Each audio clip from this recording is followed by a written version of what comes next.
بسم اللہ الرحمن الرحیم باب فی حب اصحاب النبی صلی اللہ علیہ وسلم۔ ابواب کا سلسلہ چل رہا ہے۔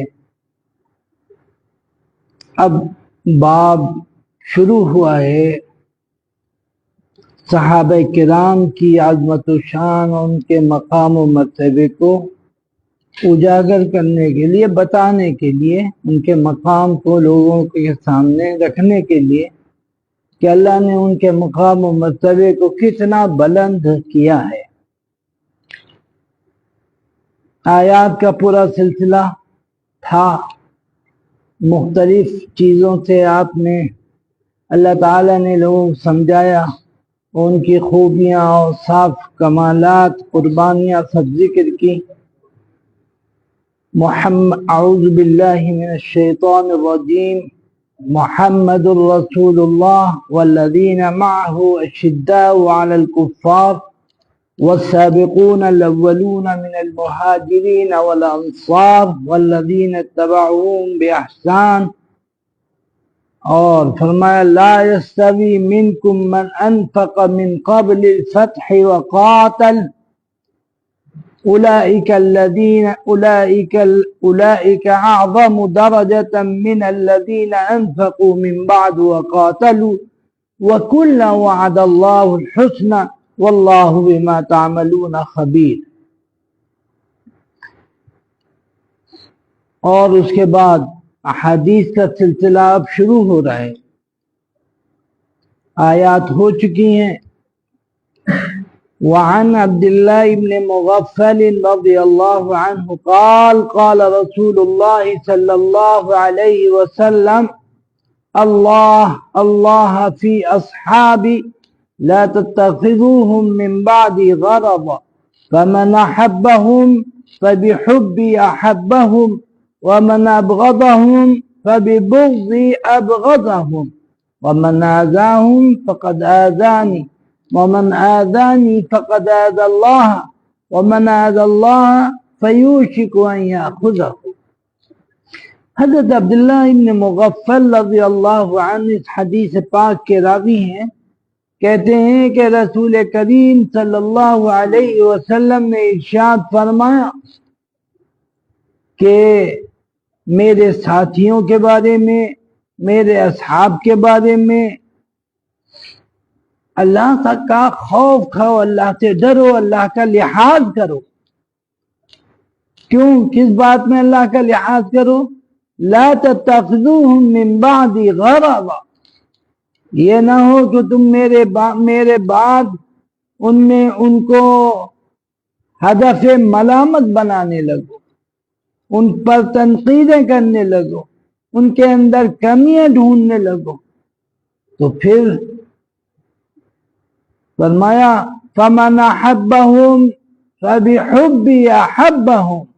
خوب یاد رکھو، صحابہ سے جن کو محبت ہے، صحابہ پہ جو قربان ہوتے ہیں، وہ میری محبت کی وجہ ہی سے تو قربان ہوتے، میرے نام کی وجہ ہی سے تو صحابہ سے محبت کرتے ہیں۔ کیوں کرتے ہیں؟ کہ یہ محمد صلی اللہ علیہ وسلم کے ساتھی ہیں، ان کے مددگار ہیں، ان کے ساتھ رہنے والے، ان کا ساتھ دینے والے ہیں، اسی وجہ سے تو محبت ہے۔ صحابہ سے کیوں محبت ہے؟ الگ سے کوئی الگ سے محبت نہیں ہے۔ ہمیں صحابہ سے جو محبت ہے وہ جناب رسول کریم صلی اللہ علیہ وسلم کی محبت کی وجہ سے محبت ہے۔ ہمیں اللہ کے رسول صلی اللہ علیہ وسلم سے محبت، اور اسی کو آپ نے فرمایا فَمَنْ أَحَبَّهُمْ فَبِحُبِّي أَحَبَّهُمْ، جس نے ان سے محبت کی ہے اس نے میری محبت کی وجہ سے ان سے محبت کی ہے، وجہ وہی ہے، میری محبت ہے۔ وَمَنْ أَبْغَضَهُمْ فَبِبُغْضِي أَبْغَضَهُمْ، اور جس نے ان سے نفرت کی یا ان کو نعوذ باللہ برا سمجھا تو وہ فَبِبُغْضِي أَبْغَضَهُمْ، تو وہ میرے بغض کی وجہ سے اس نے ان سے بغض کیا۔ تو اصل جو چیز ہے جو پیمانہ ہے یا جو اصل چیز ہے وہ اللہ کے رسول صلی اللہ علیہ وسلم کی محبت اور ان سے نفرت ہے۔ فرمایا وَمَنْ آذَاهُمْ فَقَدْ آذَانِي، جس نے صحابہ کو، ہمارے صحابہ کو تکلیف پہنچائی اس نے مجھ کو تکلیف پہنچائی۔ وَمَنْ آذَانِي فَقَدْ آذَى اللَّهِ، اور جس نے مجھ کو تکلیف پہنچا دی اس نے گویا کو اللہ کو تکلیف پہنچائی۔ وَمَنْ آذَى اللَّهَ فَيُوشِكُ أَنْ يَأْخُذَهُ، اور اللہ کو تکلیف پہنچانا یا اللہ کا کھلا بالکل اللہ کے خلاف کرنا اور الٹا سیدھا کرنا، تو پھر وہ اپنے لیے مصیبت کو دعوت دے رہا ہے۔ فرمایا فَيُوشِكُ أَنْ يَأْخُذَهُ، تو پھر تو ہو سکتا ہے کہ اس کی پکڑ آ جائے، مصیبت آ جائے اس کے اوپر، کوئی مصیبت اللہ میں ڈھا دیں اس کے اوپر۔ تو یہ ہے صحابہ کا مقام و مرتبہ۔ صحابہ کا مرتبہ و مقام بہت اہم ہے اور بہت بڑی چیز ہے۔ صحابہ سے محبت کرنا ایمان ہے، اور صحابہ سے محبت نہ کرنا یہ کفر ہے، یہ بالکل آخری چیز ہے۔ اور یہ پھر آپ صلی اللہ علیہ وسلم نے واضح طور پر سمجھا بھی دیا کہ ان سے جو محبت ہے یا نفرت ہے وہ میرے وجہ ہی سے ہے۔ جو محبت کر رہا ہے میری محبت کی وجہ سے ان سے محبت کر رہا ہے، اور جس کو ان سے محبت نہیں ہے اس کو گویا کہ مجھ سے محبت نہیں ہے۔ تو ان سب چیزوں کو آگے وعن عمران بن حسین رضی اللہ عنہ قال قال رسول اللہ صلی اللہ علیہ وسلم خیر امتی قرنی ثم الذین یلونہم ثم الذین یلونہم قال عمران فلا ادری اذکر بعد قرنه مرتين او ثلاثا ثم ان بعدكم قوما يشهدون ولا يستشهدون ويخونون ولا يؤتمنون وينظرون ولا يوفون ويظهر فيهم السمن۔ جناب عمران ابن حسین رضی اللہ عنہ راوی حدیث ہیں، اس کے کہتے ہیں کہ رسول اکرم صلی اللہ علیہ وسلم نے ارشاد فرمایا کہ سب سے بہتر امت یا سب سے بہتر لوگ میری قرن کے لوگ ہیں، یعنی میری صدی کے لوگ ہیں، یعنی میرے زمانے کے لوگ ہیں۔ اب یہاں سند ہو گئی ہے کہ سب سے افضل اور سب سے بہتر اور سب سے اچھے لوگ اگر کوئی ہیں تو صحابہ کرام ہیں۔ تو سب سے بہتر امت میرے قرن ہے، میری صدی کے لوگ ہیں۔ ثم الذین یلونہم، پھر جو اس سے متصل ہیں یعنی اس کے بعد ہیں، ثم الذین یلونہم، پھر اس کے جو بعد ہیں، یعنی ہے کہ صحابہ، اس کے بعد تابعین، اس کے بعد تبع تابعین۔ یہ بھائی قرن سے تو حضور اکرم صلی اللہ علیہ وسلم کے زمانے کے لوگ ہو گئے، ثم الذین یلونہم پھر تابعی ہو گئے، ثم الذین یلونہم پھر تبع تابعی ہو گئے۔ تو یہ دائرے کے جتنا زمانہ نبی کریم صلی اللہ علیہ وسلم سے یا صحابہ کرام کے دور سے متصل ہوگا اتنا ہی بہتر ہوگا، یعنی جتنا قریب کا زمانہ ملے گا، قریب کا زمانہ ہوگا وہ بہتر ہوگا، اور جتنی دوری بڑھتی جائے گی اتنی برائیاں بڑھتی جائیں گی، اتنی بہرحال حضرت عمران رضی اللہ عنہ کو یہ خیال ہوا کہ آپ صلی اللہ علیہ وسلم نے قرن کے بعد ثم الذین یلونہم ثم الذین یلونہم 2 مرتبہ فرمایا یا 3 مرتبہ فرمایا، تو بہرحال پھر فرمانے لگے کہ آپ صلی اللہ علیہ وسلم نے فرمایا ثم ان بعدکم قوما یشہدون ولا یستشہدون، پھر ایک زمانہ اس کے بعد جو آنے والا ہے جو بڑا خطرناک زمانہ ہوگا کہ اس کے بعد ایسے لوگ آئیں گے، ایسے لوگ پیدا ہوئیں گے، اس مزاج اور قماش کے لوگ ہو جائیں گے کہ صاحب بس ہر وقت گواہی دینے کے لیے تیار رہیں گے، ان سے گواہی چاہی نہیں جائے، مارے مارے پھر رہے ہوں گے گواہی دینے کے لیے کہ 50 والی گواہی چاہیے کہ 200 والی یا 100 والی، جتنے پیسے آپ دیں گے اسی لیول کی اس کی وہ گواہی دیں گے۔ جیسے آپ نے 100 روپے دیے تو کہیں گے ہاں صحیح بات ہے، یہ جو کہہ رہے ہیں بالکل صحیح ہے، اور اگر 200 دیے تو ہاں نہیں بالکل یہ صحیح کہہ رہے ہیں، ہم نے آنکھوں سے دیکھا ہے، 200 میں آنکھوں سے دیکھنے لگے۔ اور اگر بڑھائیں گے اور تو پھر کہیں گے ارے ہم کیا، اور بہت سے لوگ بھی تھے اور سب لوگ کہہ رہے تھے یہی بات جو یہ کہہ رہے ہیں، تو 300 والی۔ تو ایسا زمانہ آخر میں آئے گا کہ گواہی دیتے پھریں گے جبکہ کوئی گواہی ایسے سے لے جائیں گے، اتنے بدنام زمانہ ہو چکے ہوں گے کہ ان کی گواہی کوئی لینے کے لیے تیار نہیں ہوگا، تو گواہی دینے کے لیے مارے مارے پھر رہے ہوں گے اور ان سے گواہی لی نہیں جائے گی۔ ایسا خطرناک اور سنگین زمانہ بھی آنے والا ہے، اور لگ بھگ کچھ آ بھی رہا ہے، کچھ آنے والا ہے۔ وَيَخُونُونَ وَلَا يُؤْتَمَنُونَ، بہت خائن ہوں گے، نمبر 1 کے خائن ہوں گے، اور امانت داری ان کے اندر نہیں ہوں گے۔ بھولے سے اگر کسی نے پیسے یا کوئی سامان ان کے پاس رکھ دیا تو پھر ملنا نہیں ہے کہ آپ سر پٹک ڈالیے، اتنے خائن نمبر 1 کے خائن ہوں گے، اور بہت بے ایمان، امانت داری تو چھو کے نہیں گزری ہوگی۔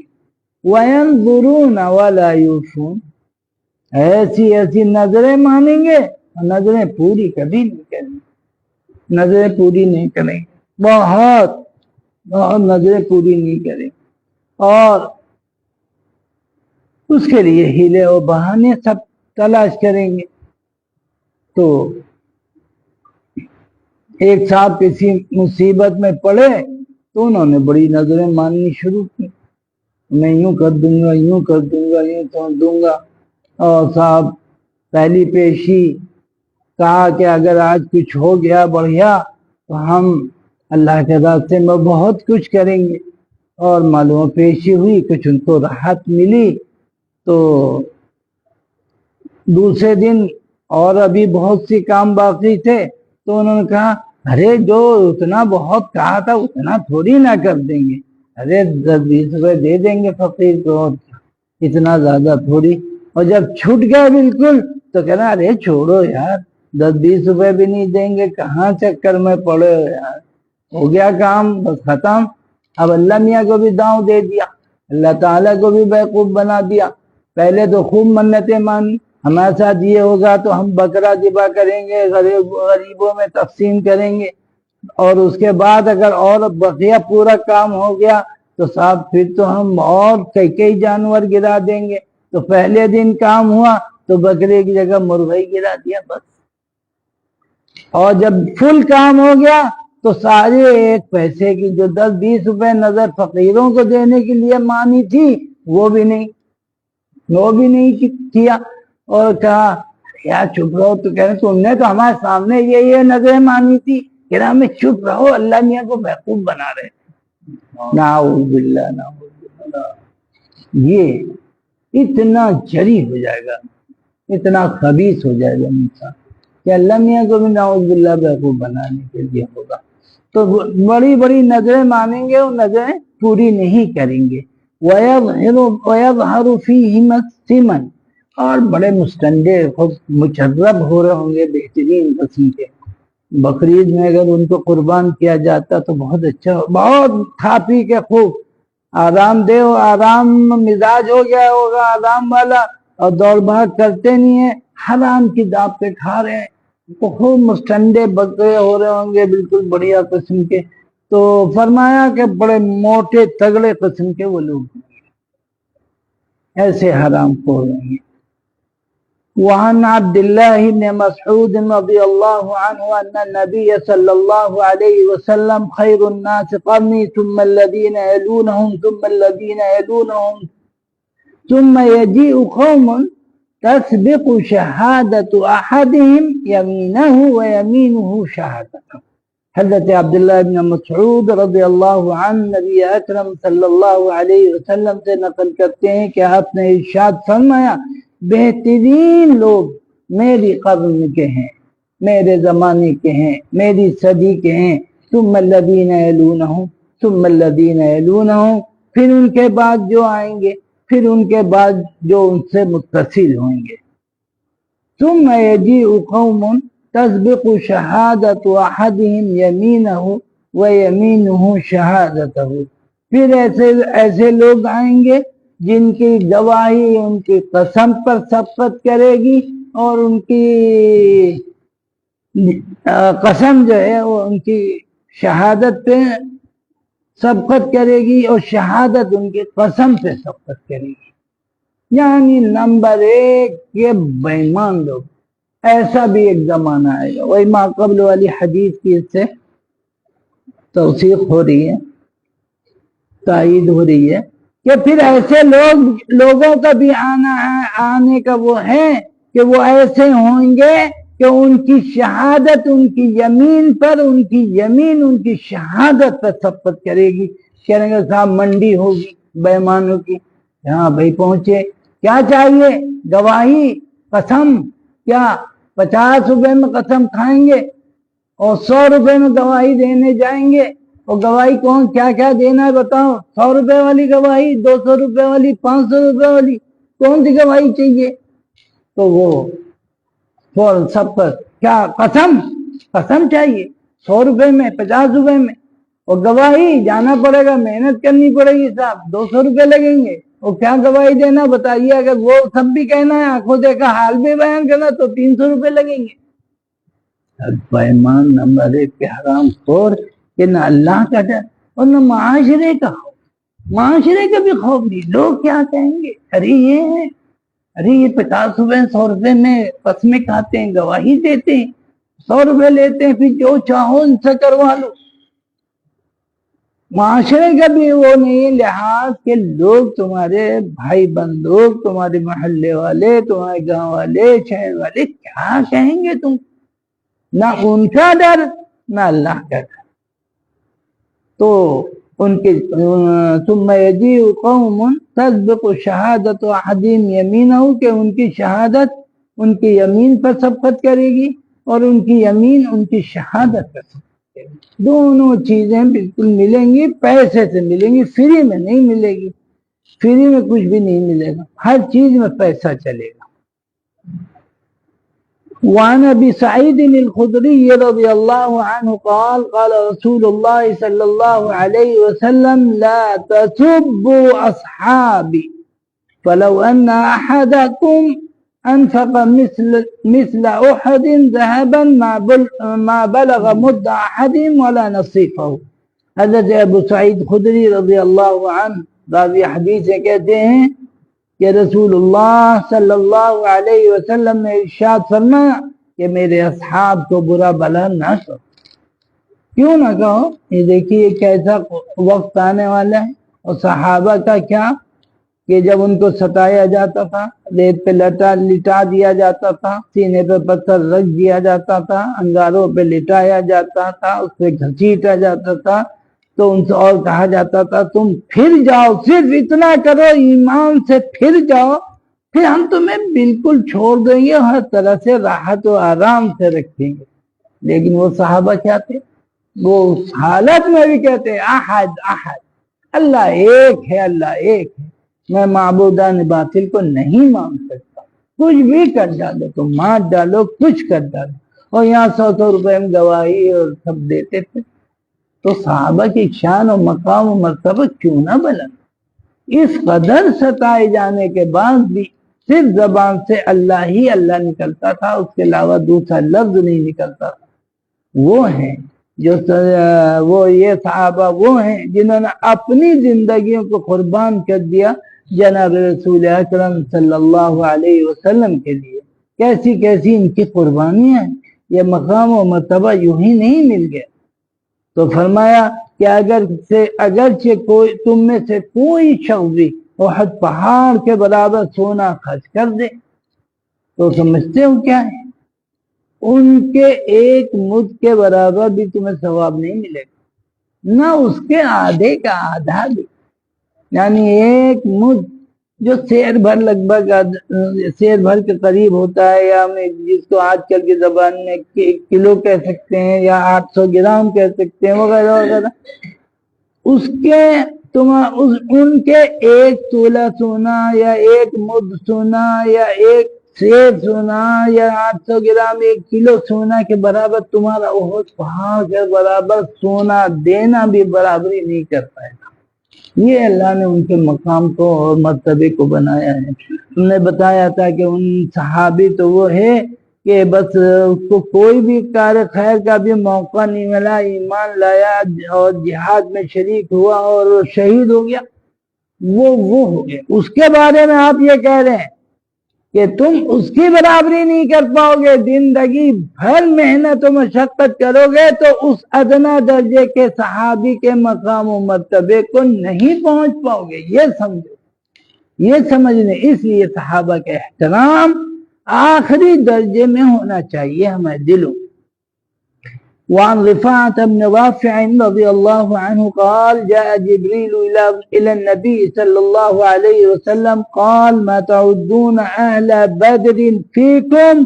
قال من أفضل المسلمين أو كلمة نحوها، قال وكذلك من شهد بدرا من الملائكة۔ حضرت رفاع ابن رافع رضی اللہ عنہ راوی حدیث ہیں، کہتے ہیں کہ جناب جبریل امین نبی اکرم صلی اللہ علیہ وسلم کی خدمت اقدس میں حاضر ہوئے اور آپ نے ارشاد فرمایا کہ یہ محمد تم اہل بدر کو کیا مقام و مرتبہ دیتے ہو؟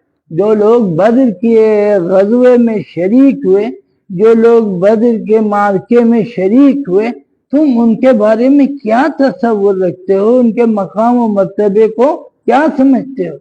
تو آپ صلی اللہ علیہ وسلم نے فرمایا کہ دنیا جہان میں سب سے افضل جو لوگ بدر کے غزوے میں شریک ہوئے وہ رہتی دنیا تک سارے لوگوں میں سب سے افضل، سب سے بہتر، سب سے اونچا مقام رکھنے والی، یا اسی طرح سے دوسرا کوئی لفظ آپ نے فرمایا؟ تو راوی کہتے ہیں کہ حضرت جبریل نے حضرت حضور پاک کہتے ہیں یا کہہ لی حضرت جبریل نے کہا اسی طرح ملائکہ کو یہ مقام و مرتبہ حاصل ہے کہ جو ملائکہ بدر کی غزوے میں، بدر کی جنگ میں مسلمانوں کے ساتھ دینے کے لیے جن کو اللہ نے بھیجا تھا، وہ ملائکہ اپنے طبقے میں بھی سب سے افضل ہے۔ وہ ملائکہ اپنے طبقے میں افضل اور لوگ جو اس میں شریک ہوئے وہ اپنے طبقے میں سب سے افضل۔ تو یہ ہے صحابہ کا مقام و مرتبہ، اللہ نے بہت زیادہ ان کو نوازا ان کی قربانیوں کی وجہ سے۔ وعن حفصة رضی اللہ عنہ قالت قال رسول اللہ صلی اللہ علیہ وسلم انی لأرجو الا يدخل النار ان شاء اللہ احد شہد بدرا والحدیبیہ۔ قلت یا رسول اللہ الیس قد قال اللہ تعالی وَإِن مِّنكُمْ إِلَّا وَارِدُهَا؟ قال أَلَمْ تَسْمَعِيهِ يَقُولُ ثُمَّ نُنَجِّي الَّذِينَ اتَّقَوْا۔ وفي رواية مسلم عن بشر لا يدخل النار إن شاء الله من أصحاب الشجرة أحد من الذين بايعوا جناب حفصہ رضی اللہ عنہ راویہ ہیں، کہتی ہیں کہ رسول اکرم صلی اللہ علیہ وسلم نے ارشاد فرمایا کہ مجھے پورا یقین ہے کہ جو لوگ بھی بدر اور حدیبیہ کے غزووں میں شریک ہوئے یا غزوے میں شریک ہوئے وہ کوئی بھی جہنم میں نہیں جائے گا۔ مجھے پورا یقین کہ وہ جہنم میں نہیں جائے، وہ اس کو جنت ہی میں جانا۔ راوی کہتے ہیں کہ میں نے کہا یا رسول اللہ آپ نے الیس قد قال اللہ تعالی، آپ ہی نے تو فرمایا تھا کہ اللہ تعالی کا ارشاد ہے وَإِن مِّنكُمْ إِلَّا وَارِدُهَا کہ تم ہی سے تو اس جہنم کو بھی بھرا جائے گا۔ جہنم کو بھی تو تمہیں لوگوں سے بھرا جائے گا. یہ جہنم جو بنائی گئی ہے ہر ایک کو اس پر سے گزرنا ہے. تو آپ صلی اللہ علیہ وسلم نے فرمایا ہاں گزریں گے سب. ثم ننجی الذین اتقوا، یہ بھی تو اللہ تعالیٰ کا ارشاد ہے، یہ بھی تو اللہ ہی کا ہے کہ ہم اللہ سے ڈر رکھنے والے، اللہ کا خوف رکھنے والے، اللہ کا لحاظ رکھنے والے کو اس جہنم سے بچا لیں گے. ثم ننجی الذین اتقوا، ہم ضرور بچا لیں گے تقوی اختیار کرنے والے کو، اللہ کا لحاظ رکھنے والے کو، اللہ کا پاس و لحاظ اختیار کرنے والے کو ہم بچا لیں گے. تو ظاہر جو اچھے لوگ ہوں گے وہ تھوڑی جائیں گے جہنم، جو گڑبڑ ہوں گے وہی جائیں گے. اور ایک روایت مسلم کی ہے حضرت ام بشر کی سے یہ روایت ہے کہ انشاءاللہ تعالی اصحاب شجرہ میں سے کوئی شخص بھی جہنم میں نہیں جائے. یعنی وہ بیعت جو پیڑ کے نیچے ہوئی تھی اس بیعت میں بھی جو لوگ بھی شریک تھے وہ بھی انشاءاللہ کوئی بھی جہنم میں نہیں جائے. تو یہ خاص بات 3-4 باتیں ہوئیں. ایک تو یہ کہ بدر کے شریک کو، اور پھر حدیبیہ کے شریک کو، پھر اصحاب شجرہ میں سے کسی کو بھی جہنم میں نہیں جائے. ان کے لیے تو آپ صلی اللہ علیہ وسلم کی بشارت ہے کہ ان کو تو 100% جنت. اور ظاہر ہے کہ اس کے علاوہ بھی اور ابھی حدیثیں آئی ہیں اور آئیں گے، اس میں بھی آپ صلی اللہ علیہ وسلم کے اچھے لوگوں کا ذکر ہے. وعن جابر رضی اللہ عنہ قال كنا يوم الحديبية 1400 قال لنا النبي صلى الله عليه وسلم أنتم اليوم خير أهل الأرض. حضرت جابر رضی اللہ عنہ بھی حدیث ہے، کہتے ہیں کہ حدیبیہ کے دن ہم لوگ کتنے تھے؟ 1400 لوگ تھے ہم لوگ حدیبیہ کے دن. اس وقت آپ صلی اللہ علیہ وسلم نے خوشخبری سنائی تھی، یہ بتایا تھا، ہم سے ارشاد فرمایا تھا کہ آج کے دن روئے زمین پر جتنے لوگ بھی ہیں تم لوگ ان سب سے افضل، تم لوگ ان سب سے بہتر. تو یہ بھی ایک خوشخبری آپ صلی اللہ علیہ وسلم کی. وعن البراء بن عازب رضی اللہ عنہ قال سمعت النبي صلى الله عليه وسلم يقول الانصار لا يحبهم الا مؤمن ولا يبغضهم الا منافق فمن احبهم احبه الله ومن ابغضهم ابغضه الله. حضرت براء بن عازب رضی اللہ عنہ راوی حدیث ہیں، کہتے ہیں کہ میں نے نبی اکرم صلی اللہ علیہ وسلم کو فرماتے ہوئے سنا الانصار لا يحبهم الا مؤمن، حضرات انصار سے ایمان والا ہی محبت کرتا ہے، کوئی محبت نہیں کرتا سوائے مومن. تو حضرات انصار یعنی انصار قبیلہ جو تھا، حضرت ایوب انصاری اور ان کے رفقا، یا وہ تمام وہ لوگ جن کی حضور پاک صلی اللہ علیہ وسلم کی جنہوں نے مدد کی تھی، آپ کو ٹھہرایا تھا، آپ کی ضیافت کی تھی، آپ کے قیام کا بہتر انتظام فرمایا تھا. تو فرمایا کہ انصار قبیلہ وہ ہے کہ اگر انصار سے کسی کو محبت نہیں ہے تو وہ مومن ہے. اگر آج بھی کوئی انصاری ہے اور آپ ثواب کی نیت سے اس کی خدمت کرنا چاہتے ہیں تو آپ کو ثواب ملے گا، صرف اس نیت سے کہ یہ حضور پاک صلی اللہ علیہ وسلم کے میزبان، آپ کے ان کے باپ دادا نے، ان کے پرکھوں نے، ان کے اجداد نے آپ صلی اللہ علیہ وسلم کی مدد کی تھی، آپ کے قیام و طعام کا انتظام کیا تھا، آپ کی بہتر سے بہتر خدمت کری تھی، اس نیت سے.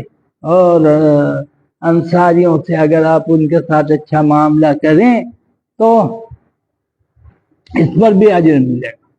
فرمایا لا يحبهم الا مؤمن، ان سے جو محبت کرے گا وہ مومن ہوگا، مومن ہوگا. اور جو انصار سے نفرت کرے گا وہ منافق، وہ منافق. تو انصار سے محبت لازمی ہے، ضروری ہے، ہر ایک کو ہونا چاہیے، کیونکہ وہ حضور پاک صلی اللہ علیہ وسلم کے میزبان تھے، اور میزبان بھی یوں ہی نہیں، آپ نے بہتر سے بہتر، اچھے سے اچھا انتظام فرمایا تھا ان کے قیام و طعام کا۔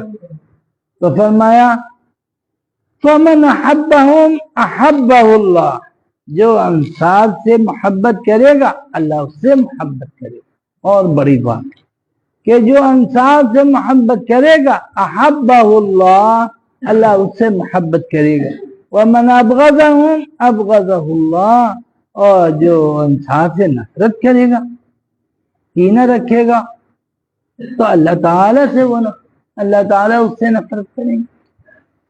جو انصار سے نفرت کرے گا تو اللہ بھی اس سے نفرت کرے گا۔ تو انصار سے محبت کرنا یہ ایمانی ایک جزء ایمان کا ایک شعبہ ہے، تو انصار سے محبت کرنا بھی بہت اہم اور ضروری ہے۔ اس میں ذرا سی کمی نہیں ہونی چاہیے، بس یہ کہ وہی قبیلہ ہو، انصاری ہی کے لوگ۔ وعن عبداللہ بن عباس رضی اللہ عنہما عن النبي صلى الله عليه وسلم قال لو كنت متخذا خليلا لاتخذت أبا بكر خليلا ولكنه أخي وصاحبي۔ جناب حضرت عبداللہ ابن عباس رضی اللہ عنہما نبی اکرم صلی اللہ علیہ وسلم سے نقل کرتے ہیں کہ آپ نے ارشاد فرمایا کہ اگر میں کسی کو بھی دوست بناتا، کسی کو بھی اپنا دوست بناتا، تو یقیناً ابو بکر سے اچھا کوئی دوست ہو نہیں، حضرت ابو بکر سے اچھا کوئی دوست نہیں ہو سکتا۔ حضرت ابو بکر کی اہمیت، ان کی فضیلت اس سے پتہ چلتی ہے کہ آپ کیا کہہ رہے ہیں ان کے بارے میں، کہ اگر میں کسی کو دوست بناتا تو ابو بکر کو دوست بنا۔ کیوں؟ اس لیے کہ کہیں کہیں یہ خلیفۃ الرسول بھی حضرت ابو بکر کو کہا گیا ہے، حضرت ابو بکر کی اس میں فضیلت۔ فرمایا کہ لیکن مسئلہ یہ ہے کہ وَلَكِنَّهُ أَخِي وَصَاحِبِي، کہ وہ تو میرے بھائی بھی ہیں اور میرے ساتھی بھی ہیں، تو دوست کیسے کہیں ان کو، دوست کیسے بنائیں ان کو، ان سے تو اور بہت سے مضبوط رشتے ہیں۔ تو فرمایا وَلَكِنَّهُ أَخِي وَصَاحِبِي۔ تو بہرحال ابھی تک تو اجتماعی صحابہ کرام کی فضیلت اور عظمت، ان کی بڑائی اور سب کچھ تھا، اب یہاں سے انفرادی طور پر آپ صلی اللہ علیہ وسلم نے جس صحابی کے ساتھ جیسا معاملہ کیا یا اس کے بارے میں جو فرمایا، اس کا ذکر یہاں سے شروع ہوا ہے۔ سب سے پہلے حضرت ابو بکر کے بارے میں کہ حضرت ابو بکر سے شاندار آدمی ہیں، دوستی کے لائق ہیں۔ ظاہر ہے کہ دوست کے اندر کیا خوبیاں دیکھی جاتی ہیں، سب سے بڑی خوبی دیکھی جاتی ہے وفاداری کی۔ وفاداری دوست میں ہے تو سچا دوست ہے، اگر وفاداری ہی نہیں ہے تو کچھ نہیں ہے پھر۔ تو وفاداری خاص طور پر، تو بہرحال حضرت ابو بکر کی اس میں بڑی عظمت ہے، شان ہے کہ آپ ان کے دوست بھی ایک لحاظ سے بنا رہے ہیں اور ان کو بھائی اور ساتھی بھی کہہ رہے ہیں۔ وعن ابی ہریرہ رضی اللہ عنہ قال قال رسول اللہ صلی اللہ علیہ وسلم لقد كان فيما قبلكم من الناس ناس محدثون فإن يك في أمتي أحد فإنه عمر۔ یہ حدیث حضرت عمر کی فضیلت، ان کی عظمت، ان کے شان کی ہے۔ حضرت ابو ہریرہ رضی اللہ عنہ اس کے راوی ہیں، کہتے ہیں رسول پاک صلی اللہ علیہ وسلم نے ارشاد فرمایا پچھلی جو قومیں اور امتیں ہوئی ہیں، ہر امت میں اللہ تعالیٰ نے کسی ایک کو صاحب الہام بنایا ہوتا ہے۔ کہ صاحب الہام یعنی ایسا شخص جس کے دل میں اللہ تعالیٰ صحیح بات ڈال دے، صحیح چیز اس کے دل میں آ جائے۔ جو آدمی مختلف چیزیں سوچتا ہے تو کوئی ایسا بھی ہو، ہر امت میں ہوا ہے کہ جس کے دل میں اللہ تعالیٰ صحیح بات ڈال دیتا تھا۔ تو فرمایا اگر میری امت میں کوئی یہ خوبیوں کا حامل ہو سکتا ہے تو حضرت عمر حضرت عمر کے مختلف واقعات ایسے ہیں کہ حضرت عمر نے جس چیز کا مشورہ دیا پھر اللہ کی طرف سے اسی کی تائید میں وحی نازل ہوئی، تو حضرت عمر کی بات صحیح نکلی، اور یہ کئی بار ہوا، متعدد بار ہوا، اسی لیے آپ ان کے بارے میں یہ فرما دیں کہ وہ صاحب الہام تھے، یعنی سچی بات، صحیح بات، فائدے کی بات ان کے دل میں اللہ تعالیٰ ڈال دیا کرتے تھے۔ تو یہ حضرت عمر کی فضیلت، ان کی بڑائی کی بات ہے۔ وعن عائشة رضی اللہ عنہ قالت قال رسول اللہ صلی اللہ علیہ وسلم فی عثمان الا استحیی من رجل تستحیی منہ الملائکہ۔ حضرت عائشہ صدیقہ رضی اللہ عنہ راویہ ہیں، کہتی ہیں کہ رسول اکرم صلی اللہ علیہ وسلم نے حضرت عثمان غنی کے بارے میں ارشاد فرمایا کہ میں ایسے شخص کا لحاظ کیوں نہ کروں، یا ایسے شخص سے میں اس سے شرم کیوں نہ کروں جس سے ملائکہ تک شرم کرتے ہیں، یعنی ملائکہ تک جس کا لحاظ کرتے ہیں، جس کے ساری اس چیز کی وہ ہوتی ہے، تو میں بھی ایسے حضرت عثمان کے بارے میں کرتا ہوں۔ حدیث میں آتا ہے اذا لم تستحی فاصنع ما شئت، کہ بھئی اگر شرم ہی آدمی کے اندر سے ختم ہو جائے تو پھر کوئی شخص اس کو برائی سے روک نہیں سکتا، پھر اس کو چھوڑ دینا چاہیے اس کے حال پر کہ وہ جو چاہے کرے، جہاں چاہے جائے، جہاں چاہے رہے، اور اس کو کوئی برائی سے بھی روک نہیں سکتا۔ تو شرم، حیا، یہ لحاظ، یہی چیزیں تو انسان کو بہت سی برائیوں سے بھی بچاتی ہیں اور بہت سی خوبیاں پیدا کرنے، تو یہ چیز حضرت عثمان میں کم درجے میں تھی۔ تو حضرت عثمان کے بارے میں اپنے، اور ظاہر ہے کہ شرم کا مطلب شرم والی نہیں کہ آپ نے گھونگھٹ ڈال لیا یا کسی کو دیکھا تو منہ پھیر لیا، یہ شرم تھوڑی۔ شرم کا مطلب ان کا لحاظ کرنا، ان کا خیال کرنا، ان کے بارے میں کوئی ایسی بات یا مذاق والی بات نہ کرنا، یہ ہے شرم۔ شرم کا مطلب وہ گھونگھٹ ڈالنے والی شرم نہیں، وہ شرم تو یوں ہی ہوتی۔ شرم کا مطلب اچھی باتیں، اچھا خیال اور مذاق وغیرہ سے اجتناب، تو یہ چیز ہے۔ تو یہ حضرت عثمان کے اندر بہت بڑھی ہوئی تھی، تو آپ صلی اللہ علیہ وسلم نے ان کی تعریف کرتے ہوئے فرمایا ملائکہ تک تو ان کا لحاظ کرتے ہیں، تو ہم کیوں نہ ان کا لحاظ کریں۔ تو یہ ان کی چلیے ایک حضرت علی کی رہ گئی۔ وعن سعد بن ابی وقاص رضی اللہ عنہ قال النبي صلى الله عليه وسلم لعلي اما ترضى ان تكون بمنزلة هارون من موسى، کہ حضرت سعد بن ابی وقاص رضی اللہ عنہ اس حدیث پاک کے راوی ہیں، کہتے ہیں کہ نبی اکرم صلی اللہ علیہ وسلم نے جناب حضرت علی مرتضیٰ سے کہا کہ تم اس سے خوش نہیں ہو کہ تمہیں اللہ کے یہاں وہی مقام، یا دنیا میں تمہیں وہی مقام حاصل ہو جو موسیٰ کے یہاں ہارون کو تھا۔ ہارون کا تو بڑا مقام مرتبہ تھا۔ تو یہاں حضرت علی کی بہرحال یہ بڑی فضیلت کی اس کی بات ہے کہ آپ صلی اللہ علیہ وسلم نے ان کو اس طرح سے بھی خوش کیا اور ان کی تعریف کی اور ان کا وہ لحاظ کیا کہ حضرت علی صاحب نے کہا کہ بڑا مرتبہ ہے موسیٰ کے یہاں ہارون کو جو حاصل تھا وہی مرتبہ اور مقام تم کو میرے یہاں حاصل ہے، تو خوش ہو جاؤ، یہ بھی بڑی چیز ہے، اللہ کے یہاں بڑا اجر ملنے والا ہے، وغیرہ وغیرہ۔ چلیے، سبحان اللہ وبحمدہ، سبحان اللہ العظیم، سبحانک اللہم وبحمدک، نشہد ان لا الہ الا انت ونستغفرک ونتوب الیک۔